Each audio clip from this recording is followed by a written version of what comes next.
Olá, querido povo de Deus. Vamos falar na nossa live de hoje sobre as Sagradas Escrituras, no sentido geral. O que as Sagradas Escrituras não é. Porque às vezes a gente tem vários equívocos em relação às Sagradas Escrituras. Uma das coisas é usar de forma supersticiosa as Sagradas Escrituras.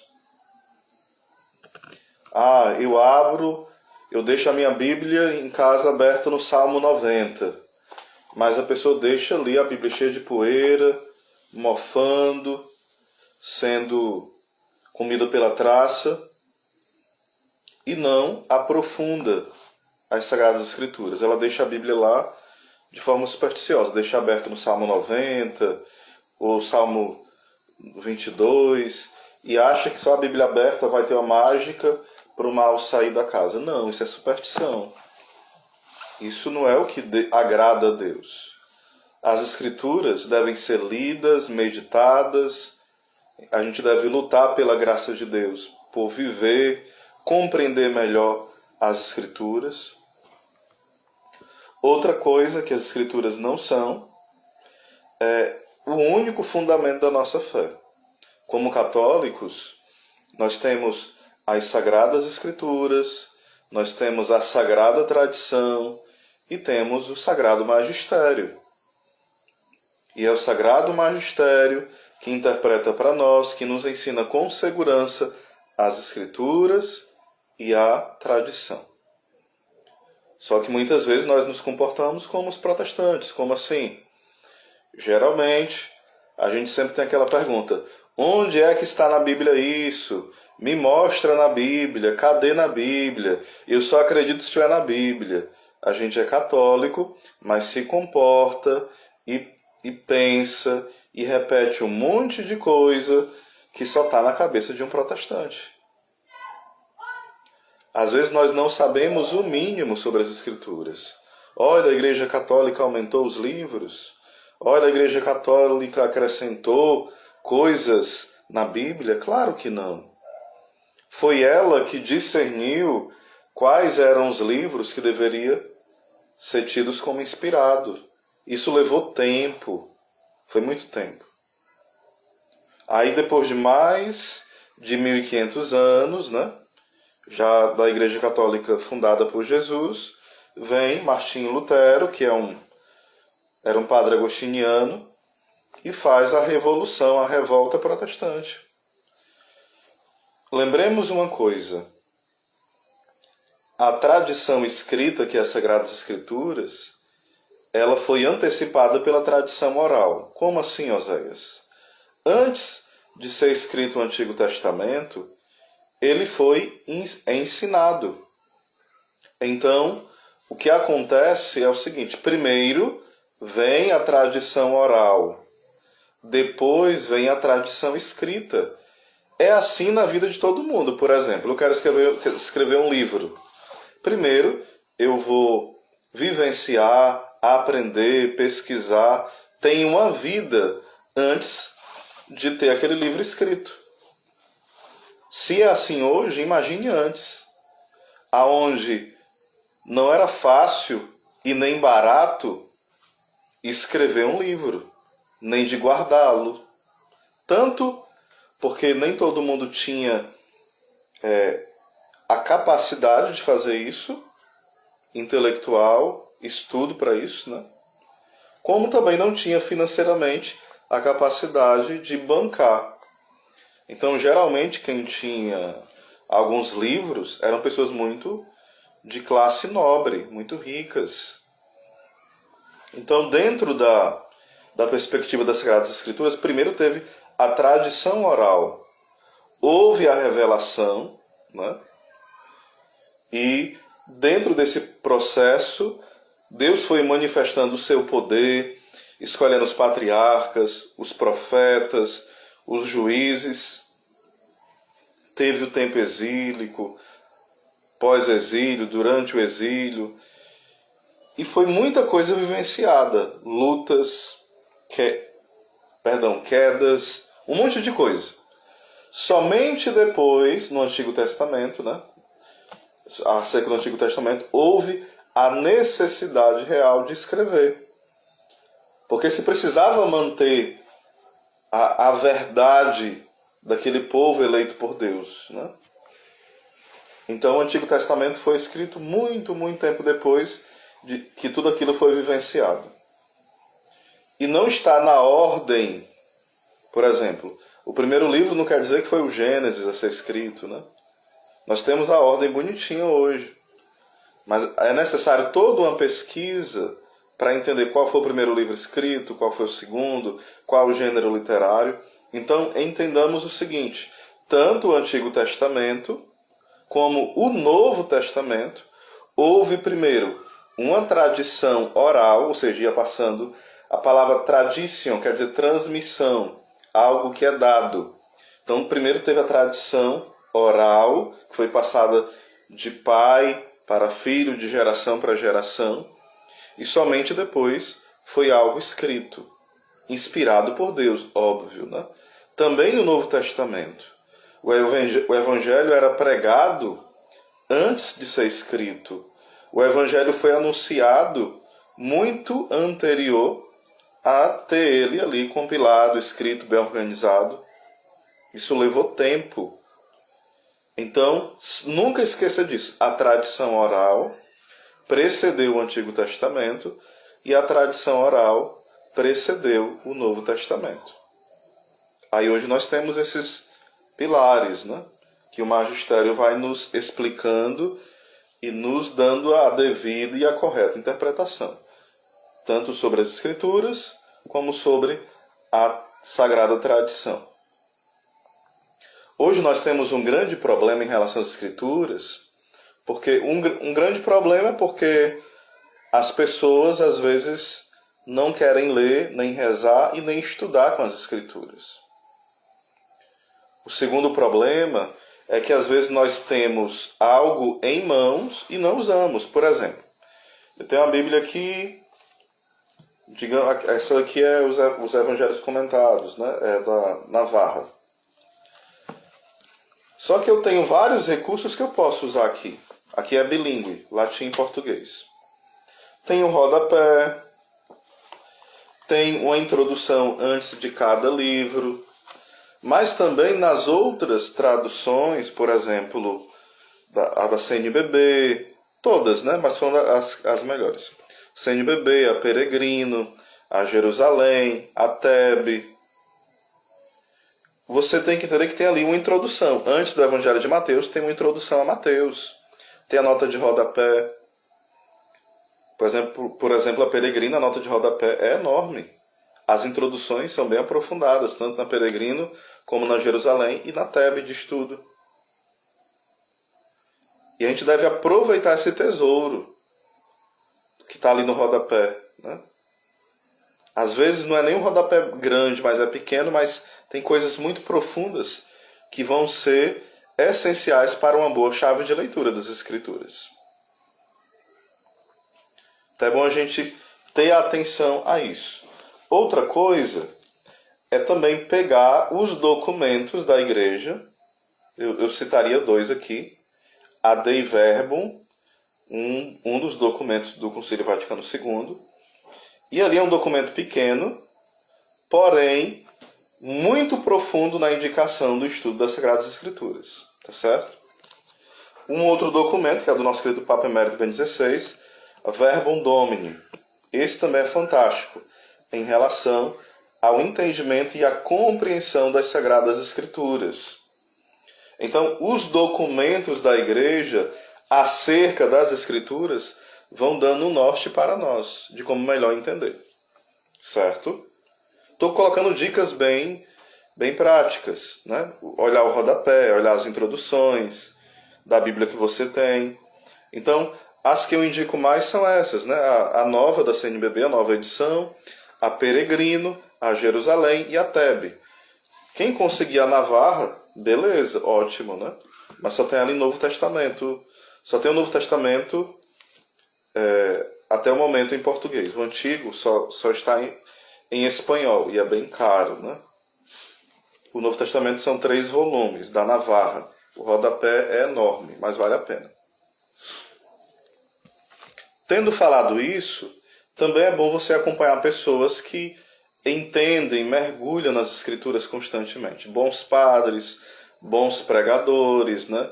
Bons exegetas, porque hoje se banalizou muito o estudo da Escritura. Mesmo aqueles que estudam as Escrituras, e tem um norte muito belo de como estudar as Escrituras lá no Catecismo também, né? A parte onde fala sobre a revelação divina. E as pessoas começam a estudar as Sagradas Escrituras como se fosse o quê? Um livro qualquer. Sem um espírito de fé. Sem um espírito de humildade. Acaba que a pessoa sempre vai ter uma explicação materialista, uma explicação psicológica para coisas que é preciso ter fé, que é preciso, de fato, com humildade dizer: eis o mistério, eu preciso aprender com os santos, com os doutores, com a igreja. E às vezes vem explicações mirabolantes. Não teve dilúvio. Não teve abertura do Mar Vermelho. Não, esses milagres não houveram. Não existe demônios, era apenas uma mentalidade da época. Não. E começa tudo, tem uma explicação muito seca, muito mecânica, né? Não, isso aqui é simbólico, tudo é simbólico. Os símbolos é para enriquecer as Escrituras e não esvaziá-la. Então, às vezes a gente começa a falar: não, Jó, ele não era... Não estou dizendo que isso é uma heresia, não, mas tem opiniões teológicas hoje muito pouco abalizadas e muito vazias, né? Não, Jó é apenas um personagem mitológico, ou então é apenas um gênero literário de novela da época, é apenas coisas desse tipo. Jó nunca existiu, a mulher samaritana nunca existiu, na verdade Jonas nunca existiu, são mitos, e se começa a colocar vários personagens das Escrituras apenas como alguém que o autor ali, que fez aquele livro, inspirado por Deus, teve uma ideia lá e fez. Mas aquele personagem não existiu, não foi histórico, não é real. E começa a esvaziar. Então o símbolo que era para enriquecer, que era para trazer a questão mais mística, mais profunda, para nós vivenciarmos e mergulharmos no mistério, faz a esvaziar. Então cuidado, porque às vezes a gente escuta explicações de texto das Escrituras que você não sai alimentado. Eu não estou dizendo que você tem que alimentar uma fantasia sobre as Escrituras. Não é isso. Estou querendo dizer que muitas vezes se esvazia a Escritura em nome de uma inteligência, em nome de uma sabedoria. E às vezes é apenas materialismo, é apenas psicologismo, é apenas apostasia, abandono da fé.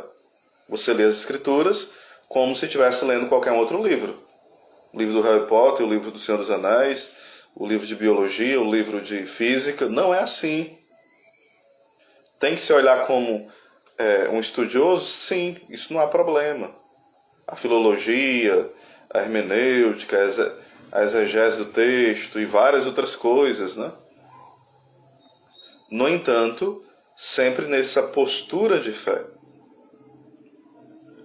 Então tenham cuidado com pessoas com muitas novidades, interpretação só política das Escrituras, né? Sociológicas, econômicas, só isso. Reduz o entendimento das Escrituras simplesmente a isso. Então escute bons padres. Por exemplo, diariamente, escute as homilias do Padre Paulo Ricardo, Padre José Eduardo, né? Padre Mário Santori, tem tantos outros padres bons, né? As direções espirituais com o nosso querido Frei Gilson, as catequeses com o professor Felipe Aquino, e por aí vai, que vai nos ajudando a enriquecer esse entendimento e essa familiaridade com as Escrituras. Eu não pensei em indicar muitos livros, mas, por exemplo, né? Que eu estou lendo um livro sobre Apocalipse. É um dos livros. Aí a leitura sobre o Apocalipse tem várias abordagens. Olhar para o Apocalipse como no sentido mais litúrgico, olhar no sentido mais olhando para a parousia, a vinda de Jesus, né? Mais voltada para isso. E tem vários outros entendimentos, né? acerca do Apocalipse. Um outro livro, esse aqui é da Comunidade de Shalom, as edições Shalom, né? Introdução às Sagradas Escrituras.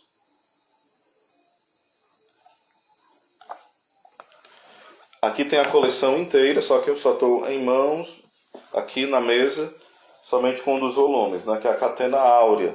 Santo Tomás de Aquino ele não é o autor, no sentido de seus pensamentos dele. Aqui ele compilou aquilo que os santos padres comentavam sobre os evangelhos. Ele compilou as melhores partes, né? Aí eu tenho os 4 aqui, Mateus, né, Marcos, Lucas e São João. São 4 volumes, né? Explicando os evangelhos, Catena Áurea, que é os santos explicando as Sagradas Escrituras. A Bíblia Navarra, que eu falei, esse aqui é o comentário aos evangelhos. Aqui é o comentário às cartas católicas e aos hebreus e o livro do Apocalipse. E tem um outro volume que não está tão fácil de pegar agora, certo? Tem esse daqui do professor Felipe Aquino, livros históricos. Os demais precisam, ele ainda está fazendo, né? E tem uns que ainda vão chegar aqui, que eu pedi, né? Tem um livro sobre o Pentateuco, tem um livro sobre as páginas difíceis do Evangelho, também faltam chegar esses 2. Deixa eu ver outros aqui. Eu poderia indicar e posso indicar para vocês sobre as Sagradas Escrituras, né? Que é a Catena Áurea, né? Ainda, sobre o Evangelho de São Mateus aqui. Catena Áurea. Que é o comentário ao Cântico dos Cânticos. São Bernardo de Claraval comentando. Comentário ao Cântico dos Cânticos. Certo? Como eu não pensei que indicar os livros, eu estou indicando de improviso, aí não separei aqui não. Aí são 3 volumes aqui sobre o comentário a São João. Quem está comentando é Santo Agostinho, certo? São 3 volumes. Ele comenta o Evangelho de São João e o livro do Apocalipse. Nada mais, nada menos que o grande Santo Agostinho. E aqui o 3º volume que eu falei, da Bíblia Navarra. São 3, né? Aqui os 2. Aqui o 3º. É o Novo Testamento inteiro. Um rodapé enorme, né? Deixa eu olhar aqui. Olha o tamanho do rodapé. Bem profundo, bem fiel ao que a igreja ensina. O rodapé é enorme dele. Não só grande, como profundo e fidedigno ao que a Santa Igreja ensina. Tem aqui também um comentário de São João Crisóstomo a São Mateus. Comentário de São João Crisóstomo, as homilias. Homilias essas, sermões esses, que São Tomás de Aquino falou que preferia esses sermões do que ter o Paris inteiro para ele, né? Ele falou, trocaria o Paris inteiro, se ele tivesse Paris inteiro para ele, né? Ele trocaria pelos sermões de São João Crisóstomo a São Mateus, comentando São Mateus. Aí são 2 volumes sobre São Mateus. É pela editora Bach, certo? É em espanhol. É grego e espanhol, mas eu não sei grego não, viu? Só espanhol mesmo. Então são alguns aqui. Deixa eu ver se tem outros fáceis. Tem outros aqui mais sermões, né? Não seria especificamente comentário aos evangelhos. Não seria. Pronto, vocês têm alguma pergunta, alguma colocação, alguma dúvida? Que foi só um bate-papo informal sobre isso, né? Eu vou estar ministrando esse mês de agosto, mas também Talvez eu dê outras aulas aqui no Instagram sobre as Sagradas Escrituras, sobre livros específicos, sobre alguma passagem mais específica, tá certo? Mas eu preciso que vocês acompanhem, né? É bom a gente também pegar bons autores que comentam as escrituras, né? Por exemplo, o Frei Raniero Cantalamessa é um dos que eu gosto bastante. Aqui ele está comentando, são os sermões dele sobre os tempos litúrgicos, né? Então, é muito bom ter esses autores, os santos, os antigos, e esses autores atuais, mas que são bem fiéis ao que a igreja ensina.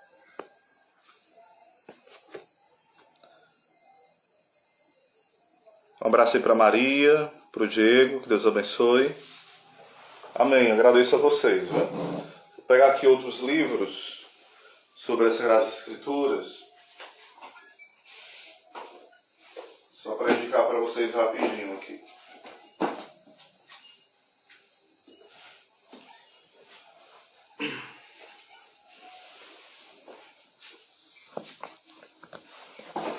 Tem esse que é a Politização da Bíblia, que é do Scott Hahn. Ele é bem volumoso, né?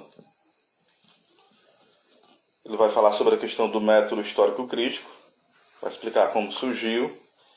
Aqui é como a escritura foi compilada, a origem dos livros sagrados, como é que a igreja foi escolhendo, percebendo quais eram os livros inspirados, que é do Alessandro Lima Veritatis Splendor, sobre o cânon bíblico. Aqui é sobre os deuterocanônicos, aqueles livros que os protestantes falam que nós temos a mais, né? Nós temos a mais, nós aumentamos. Aqui explica bem que não é bem assim. São os deuterocanônicos, lá Tobias, né? 1º e 2º Macabeus, livro de sabedoria e outros, né? Amassou aqui um pouquinho.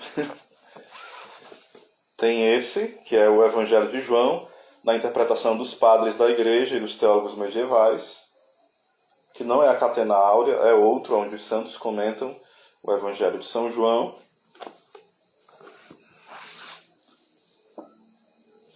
E legítima interpretação da Bíblia, tá certo? Esse aqui é fantástico, esse é maravilhoso. Vale a pena demais, tá bom?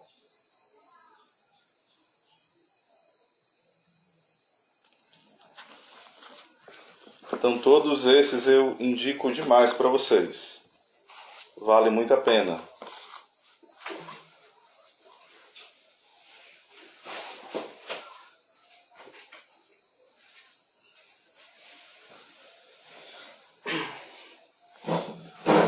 Pronto, o Diego está me perguntando.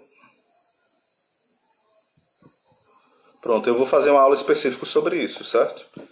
E no meu canal já tem várias aulas sobre isso também. Beleza? Mas eu vou falar aqui só sobre eles. Se eu estou na comunidade Shalom ainda, né?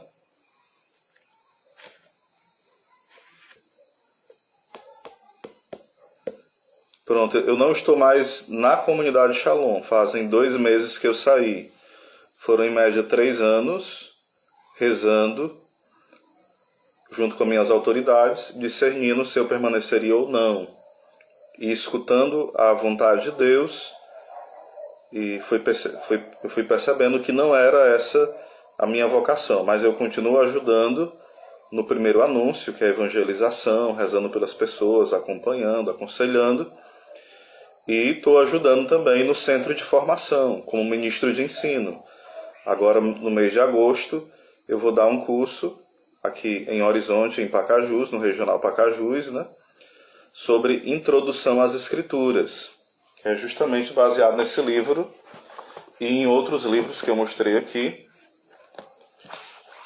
E eu vou dar esse curso, né? Agora em agosto, introdução às escrituras, beleza? Eu sou do centro de formação da obra Shalom, então continuo ajudando, né? Eu vou estar ministrando esses cursos. E continuo na paróquia como ministro da palavra, celebrando aos sábados nas festas de padroeiro e aonde me chamam para celebrar. E também fico aí ajudando nos grupos de jovem, pregando, de adultos, né? E faço um programa na rádio de 7 a 8h30, de segunda a sexta, na capital do Caju. E tem os cursos que eu ministro, os cursos são pagos, os cursos da internet, né? E tem as aulas livres que eu faço no Instagram e também no meu canal. Então tem a parte gratuita, que é bastante coisa, e a parte paga, para quem interessa, né? Só me chamar no WhatsApp, que é o 85-99176-7877. 85-DDD, né? 99176-7877. Então, e estamos aí na missão, né? Ajudando, continuo amando o carisma. É a Rádio Capital do Caju FM, é o nome, né? É de 7 a 8h30 da manhã. Então, assuntos tem demais, né? Pra gente aprofundar. Se vocês forem olhar a minha mini biblioteca, aqui tá uma bagunça, né? Mas aqui, ó, tudo pra gente estudar depois. Um monte de livro aqui pra gente estudar, guardadinho. Sobre outros temas, vida espiritual, teologia moral, cristologia, vida dos santos, um monte de coisa aí, para nós estudarmos. É bem, bastante coisa. Estão vendo aqui, né? Muita coisa. Certo?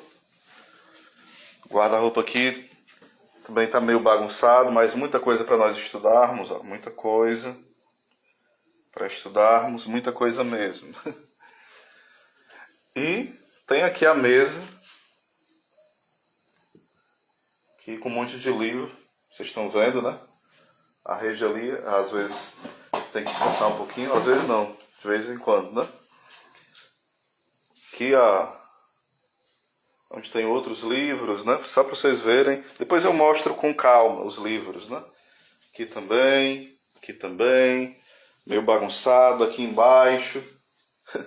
Aqui tem o baúzinho não, o local onde tem mais livros, né? Vocês estão vendo aqui, né? Livro em todo canto, graças a Deus. Não é para se orgulhar, não. É para servir vocês. Certo? Isso aqui não é para orgulho, não.